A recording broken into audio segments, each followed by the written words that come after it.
Thank you, Honorable Speaker. Honorable Speaker, allow me to take this opportunity to thank members for the expedient consideration of this first supplementary appropriations bill of 2024-2025. And Honorable Speaker, as we said when we were doing the second reading of this bill, this is unprecedented in the history of our Parliament and indeed our country, because it comes only within the first month of the new financial year of 24-25. And as is now clear, this was largely occasioned by the rejection of the finance bill of 2024. Honorable Speaker, this is to say that for every action there is a reaction, and for every choice there is a consequence.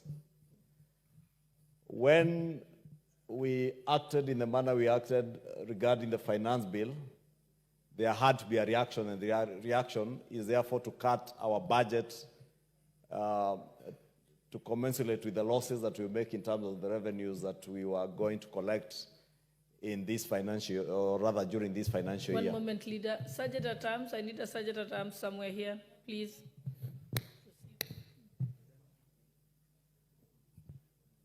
Thank you, Honorable Speaker. I was saying, Honorable Speaker, and also because we made a choice, we have to live with the consequences.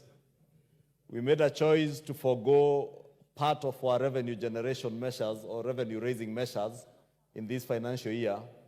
And therefore, the consequences are some of the losses that we have seen in terms of the budgetary allocations that we had, some now that we have to cut back to be able to finance our budget within the resources that will be available. And also, Honorable Speaker, with the court judgment by the Court of Appeal today, nullifying the Finance Act of 2023, that tells you, Honorable Speaker, that it is also likely that we will be here again for further cuts. Because, Honorable Speaker, the government of Kenya has no other way of generating revenue other than through taxation. And indeed, there's a parlance in the United States where they say that there is no taxation, no representation without taxation, or no taxation without representation, like in the state of Washington, D.C. Honorable Speaker, the reverse is also true. There can never be representation without taxation. And that is a fact of life that we have to live with. It's shocking, Honorable Speaker, and I'm not here to dissect the ruling of the Court of Appeal today, the three honorable judges.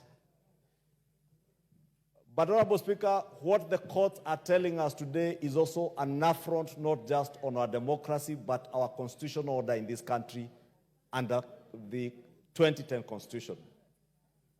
The courts today are telling us, through their judgment today, that for every amendment, including the amendments that we have just passed on the appropriations bill, they must go through public participation.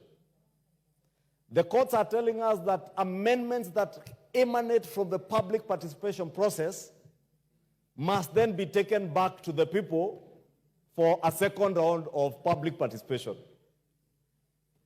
Therefore, when I read that judgment this afternoon, Honorable Speaker, I was left wondering and asking myself, does it mean then that all acts of parliament passed by this House post-2010 then are also a nullity in law and unconstitutional, because there is not a single act of parliament enacted by this House and even by the other House that has not had amendments in third reading. And those amendments have never gone back to the people for public participation. That is a fallacy, Honorable Speaker, of that judgment today by the Court of Appeal, with all due respect to the learned judges. But as learned as the judges are, Honorable Speaker, we must now start asking ourselves whether we are in a constitutional democracy or what kind of governance structure we have in this country. I hear the Honorable TJ Kajwang, not my words, the Honorable TJ Kajwang is saying judicial dictatorship from his seat. But we must be careful, Honorable Speaker. We must be the guardians of our Constitution if the judiciary fails to be the guardians of our Constitution.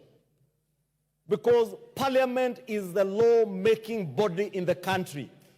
If the judiciary desires to be the lawmakers, they have the option of resigning from the judicial seats and come and run for parliamentary seats and come make laws in this house.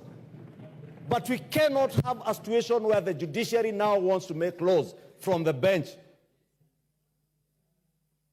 It has never happened anywhere in the world, in any democracy, Honorable Speaker. I saw last week in the United States, President Joe Biden outgoing in the United States, having similar problems with their Supreme Court. This era, Honorable Speaker, of judicial activism and judicial dictatorship must and needs to come to an end, Honorable Speaker. Because the judiciary is telling us that the legislative arm of government cannot legislate now. The executive arm of government will never execute anything without being superimposed on what to do by the judiciary. Honorable Speaker, I just say that in passing because we have gone through a third reading. We have made amendments to the Appropriations Act. I'm here wondering whether another judge now will tell me or tell this House that we must go to the public for public participation. And these judges must understand that most of the amendments that come in through the Committee of the Whole are usually as a consequence of public participation. Even the Finance Act of 2023, even the Finance Bill, the rejected Finance Bill, all the amendments that came out of the third stage, the committee stage, emanated from what members of the public told their elected representatives. We do not want tax on bread. We came here, we amended the law, we removed tax on bread. They told us we don't want tax on motor vehicles. We came here, we amended. Now a judge is sitting somewhere in the courts and telling us, for you now to remove that tax, go back to the people and conduct another round of public participation. I don't know, Honorable Speaker, what kind of country we are in. I don't know whether it is what Honorable TJ Kajwang describes as judicial dictatorship, or it is judicial overreach, or it is people in their fantasy world imagining now they can be anything. You can be a judge, you can be a lawmaker, you can be a president. If you want to be a president, run for president. If you want to be an MP, run for MP. If you want to be a senator, run for Senate. But don't overreach. This judicial overreach must also now come to an end, Honorable Speaker. And I say that with immense respect to our learned friends in the judiciary. They must know they have boundaries. We have a country to guard, we have a country to govern. This country can only be governed and become a country if we do so under the rule of law, Honorable Speaker. And that rule of law, I can see with these numbers, Honorable Speaker, of these members of Parliament, we can put this matter to rest. Thank you, Honorable Speaker. Honorable members, I now put the question that this House do agree with the report of the Committee of the Whole House on its consideration of the Supplementary Appropriation Number 2 Bill, National Assembly Bill Number 39 of 2024. Will as many as of that opinion say aye? Aye. Will as many as of the contrary opinion say nay? The ayes have it.